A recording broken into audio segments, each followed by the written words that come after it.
Il Movimento per la Sostenibilità richiede di acquisire un'apposita perizia da parte del Comune, dalla quale si evinca che il tracciato relativo al gasdotto per l'allacciamento del terminale GNL Nuove Energie di Porto Empedocle attraverserà zone sottoposte a vincolo di inedificabilità assoluta. Si tratta di un documento indispensabile, scrive in una missiva Alessio Lattuca, capo dello stesso movimento, per preparare gli atti necessari per affrontare la questione gasdotto nella funesta eventualità che Snam abbia l'ostinazione di ripresentare il progetto. Alla luce di quanto poi afferma nel 2014 la Soprintendenza ai Beni Culturali di Agrigento, resta infatti, continua il movimento, di competenza dei comuni attraversati dal tracciato accertare la conformità urbanistica delle opere e la osservanza di ogni ulteriore e più restrittiva norma di regolamenti e piani comunali e in particolare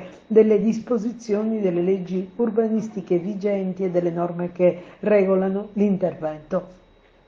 La semplificazione delle procedure promossa dal governo Draghi e la mancanza di un piano energetico nazionale, poi afferma, ha spianato la strada al caos e alle occupazioni di luoghi a discapito di un tipo di economia locale basata sull'autoproduzione agricola ed energetica. Purtroppo non depongono bene, sottolinea il Movimento per la Sostenibilità per il futuro, gli strumenti speciali di agevolare la collocazione del terminale di rigassificazione e soprattutto delle opere collaterali, cioè 14 km di metanodotto di oltre 2 metri di diametro che hanno la pretesa di piazzare nella Valle dei Templi l'opera.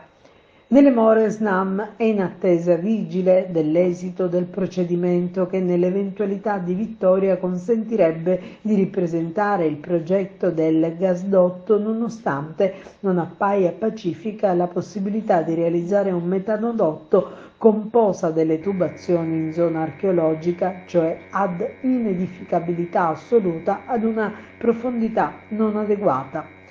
In definitiva, la perizia, conclude il Movimento per la Sostenibilità, dovrebbe evidenziare i danni di natura archeologica, paesaggistica, idrogeologica e morfologica, nonché ecologica, che comporterebbe la realizzazione dell'opera.